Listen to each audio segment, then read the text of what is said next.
Армысыз қыра көзді көрермен, Әулие ата әлеуеті бағдарламасы Талас ауданында. Аудан орталығы Қаратау қаласына табан тіредік.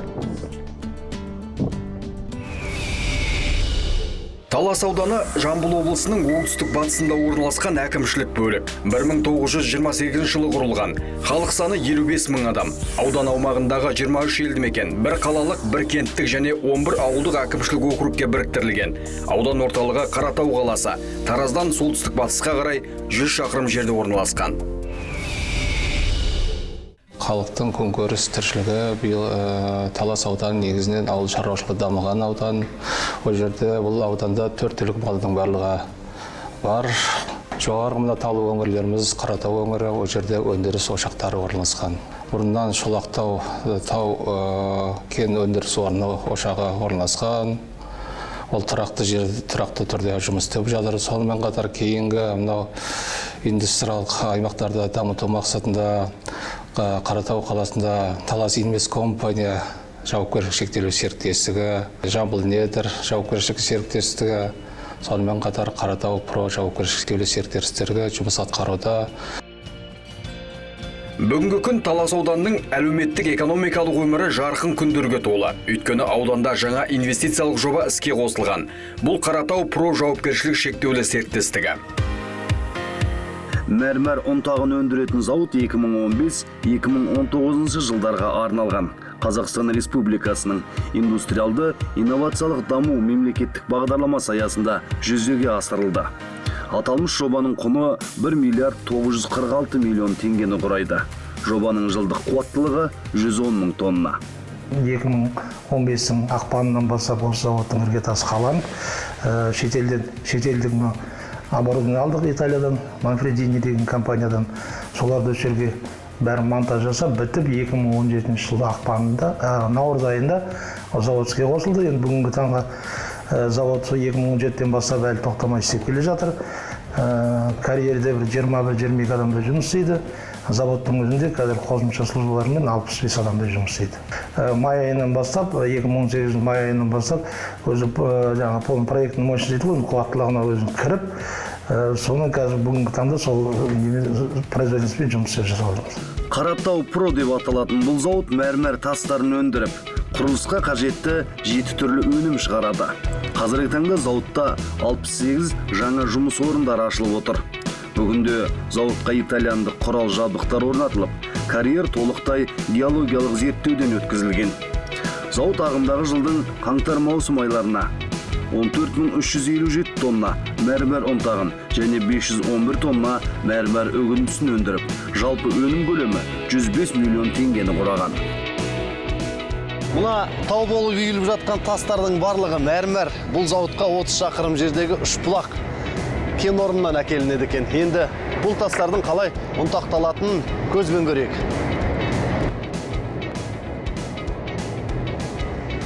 Мұна тұрған зауыт жылына 110 мың тонна өнім өндіруге қуатты. Бірақ дәл қазір 80-90 мың өнім өндіріп, оны Ресейге және Өзбекстанға экспорттап отыр. Мына жерде приемный бункер бар, приемный қабылы бункер. Сол жерден шеоковый дробилка бар бірінші. Шеоковый дробилдан 40 сантиметрлерден тастың мегабриттер түседі, мегабриттен шеоковый дробилка түседі. Шеоковый дробилкадан конвейерный лента бар. Үгітеді. Одан молотковый дробилка. Молотковый дробилкадан 5 миллиметрлерден үгітіп шығарады. Одан классификациясын шығып, жоғарғы конвейерный лентадан диірменге береміз. Диірменнен шақталып, через фильтр арқылы приемный силос бар, 60 тонналық. Сол жерден дайын өнім шығады, мәрмәр оны. Өндіріс орында Қаратау қаласының 70 тұрғынына жұмыс орындары ашылған. 2015-2019 жылдарға арналған индустриалды инновациялық мемлекеттік бағдарламасына сәйкес. Ағымдағы жылы облыста құны 15 миллиард 4 миллион теңгені құрайтын 12 инвестициялық жоба іске асырылуда. Осы жобалар аясында келешекте 1400 жаңа жұмыс орындарын ашу жоспарланып отыр.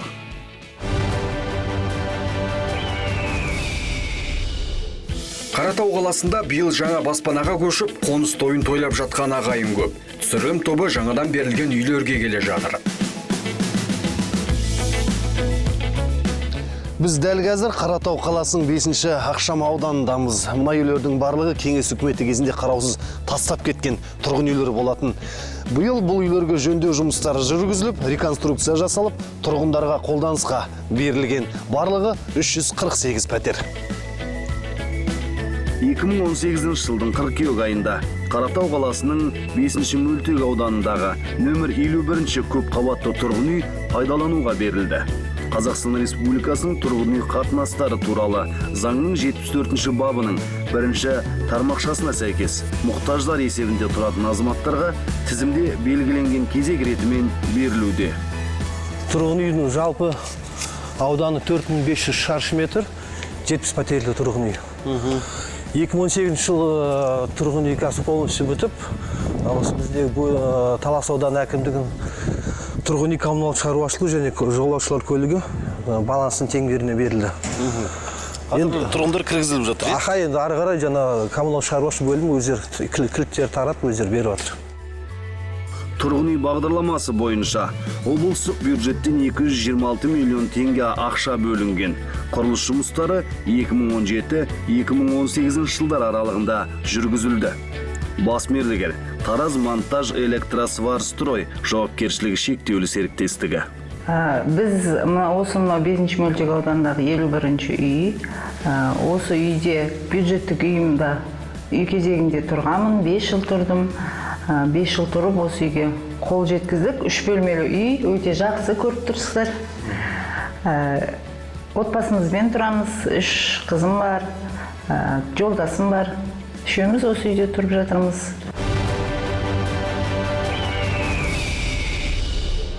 Қаратау қаласындағы Ильяс Жансүгіров атындағы орталық кітапханада коворкинг орталығы ашылған. Түсірілім тобы осында келе жатыр. Коворкинг орталығы аудандық кітапханада тамыздың 28 күні ашылды. Орталықта ашуға 6 миллион теңге жұмсалған. Бұл жерге айына 50-ден астам адам келеді. Коворкингтің негізгі мақсаты бұл ағылшын тілінен аударылғанда бірлесіп жұмыс жасау. Яғни біз көбінесе бұл коворкинг орталығымен жастармен жұмыс жасаймыз. Коворкинг орталығында барлық келушілерге мүмкіншілік жасалынған. Яғни Wi-Fi желісінде интернет тегін қосылған, ноутбук, компьютерлермен қамтамасыз етілген. Одан кейінгі мынау республика, облыс, қала өңірлерінде офлайн, онлайн форматта барлық жақпен тікелей байланысып, сөйлесе алатын жағдайда барлық сала мамандары бойынша, одан кейін барлық саламен біз бірлесіп іс-шаралар атқарамыз бұл жерде. Пікір алмасу, кездесу, дөңгелек стол, сондай әрі бұл жерде жаңағы кофе ішіп отырып та бір-бірімізбен дебат арқылы пікір алмасып, жұмыс жасауымызға барлық мүмкіншілік жасалынған. Орталық жаңа технологиямен және жоғары жылдамдықты интернеттен жабдықталған.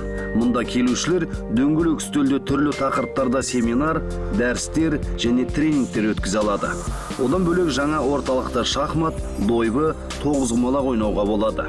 Осылайша дәстүрлі кітапханадан жаңа заман талаптарына сай нағыз білім орталығы ретінде қайта жаңғырған нысан қазірдің өзінде жергілікті жастардың жиі бас қосатын орнына айналып үлгерген. Қазіргі кітапханалар енді тек қызмет көрсету мекемесі ғана емес, қала ауыл тұрғындары үшін зияткерлік демалыс орнына айналған. Коворкинг орталықтарын ашу кітапхананың қызмет көрсету деңгейін еуропалық тәжірибеге негіздеу мақсатында қолға алынып отыр. 21 ғасыр IT мен математика ғылымдарының заманы. Негізінен IT мамандар жаңа дүние ойлап табады, түрлі бағдарламалар жасайды. Міне, Таластың талапты ұлғызы да таяуда ғана ашылған жаңашылдыққа бағдар алған IT сыныптарында білім алып жатыр. Талас аудандық әкімдігінің білім бөліміне қарасты Қаратау қаласында биылғы жылдың тамыз айында IT сынып ашылды. IT сыныпта 20 балаға дейін қамтитын 2 топ бар. Онда 8-ден 16 жасқа дейінгі балалар оқиды. Робот техникасын біз осы биылғы оқу жылында алдық. Енді қазір 5-ші, 6-ші, 7-ші, 8-ші сыныптарға осындай үйірме есебінен жүргізіп жатырмыз сабақ. Енді бұның мақсаты бізде енді бірінші әртүрлі конструкторларды құрастыру, роботтар әртүрлі. Содан кейін екінші сол роботтарды жаңа компьютер арқылы басқарып жүргізу. Енді оның қазіргі уақытта енді дамып кеткен заман ғой, роботты виртуалды түрде басқаруды оқушылар меңгеріп жатыр. Ол жаңа компьютерда ішінде өзі жасаған бағдарламасын сынап алады, содан кейін барып келесіде ол кәдімгі құрастырған роботына салып, соны жүргізіп, сол арқылы жаңа өзінің бағдарламасын сынап көреді. Бұл Талас ауданындағы ең оқушысы көп мектеп. 1074 бала білім алады. Робототехника пәні болашақтағы конструктор, инженер сияқты техникалық мамандар даярлау үшін іргетас бола алады. Осыдан 2 жыл бұрын бағдарлама қабылданған болатын робототехника курстарына байланысты. Қазір бір мұғаліміміз оқып жатыр, бір мұғаліміміз оқып келді. Осы келгеніне 1 апта болды, 2 мәрте оқып келген жағдайы бар. Құрал жабдықтарының барлығы осы аудандық бюджеттің есебінен Нұр Отан партиясының демеушілігімен алынды. Қазір 120 роботымыз бар. Робототехника сабағы қиын техникалық пәндерді оқушыларға үйретуде керемет құрал. Мұнда оқушылардың тек логикалық ойлау қабілеті жетіліп қана қоймай, сонымен қатар математикалық, алгоритмдік жалпы қабілеттері мен электронды сызбаларды түсіну, топпен жұмыс жасау секілді біліктіліктерін дамытады.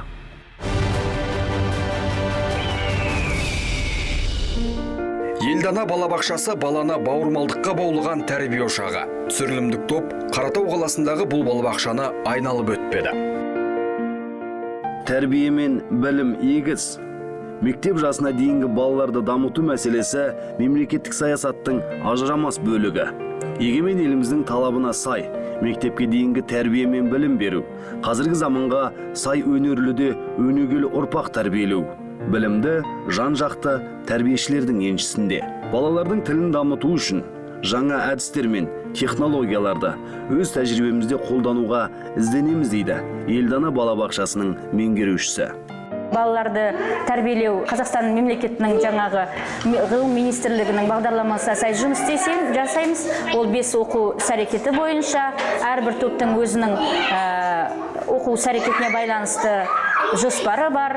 Сол негізде жұмыс жасаймыз. Ол мүсіндеу болсын, ол аппликация болсын, әрбір топтың өз жас ерекшелігіне байланысты өткізіледі. Күнделікті екінші кіші жасқа ол 20-15 минутқа дейін, ал ортаңғы топқа 15 минуттан 25 минутқа дейін ортасындағы 10 минуттық үзілісі бар. Сомен өткіземіз. Сабақты. Мектепке дейінгі шақ адам өміріндегі ең маңызды кезең. Осы кезде баланың бойындағы табиғи бар дарындылық жан-жақты дами бастайды. Сондықтан осы шақта балаларды неғұрлым жан-жақты дамыту әрекеттері жүйелі жүргізілсе, жұмыс соншалықты нәтижелі болады. Естігенін айтып, көргенін қайталайтын мектеп жасына дейінгі балалар үшін тәрбиенің маңызы аса зор. Қолына қасық ұстаудан бұрын бойына адамгершілікті өлең жырлар мен мақал мәтелмен сіңіру бұл балабақшаның мақсаты екен. Ауданда мектепке дейінгі балаларды сапалы біліммен, тәрбиемен қамту мақсатында бүгін таңда 23 балабақша жұмыс атқарып келеді, оның 4-і жекеменшік балабақша. Сонымен қатар бөлек 16 шағын орталықтарда балаларды сапалы біліммен, тәрбиемен қамтуға өз септіктерін тигізуде.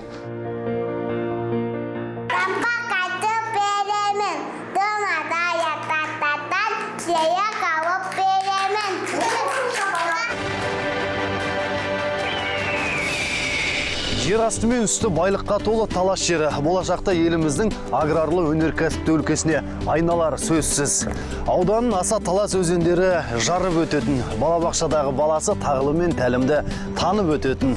Оқушысы ілгері заман көшінде ғылымның отын жағып өтетін Талас ауданымен қош айтысамыз. Әулие ата әлеуеті бағдарламасының бүгінгі саны осымен тәмам. Аман, сау болыңыздар ағайын.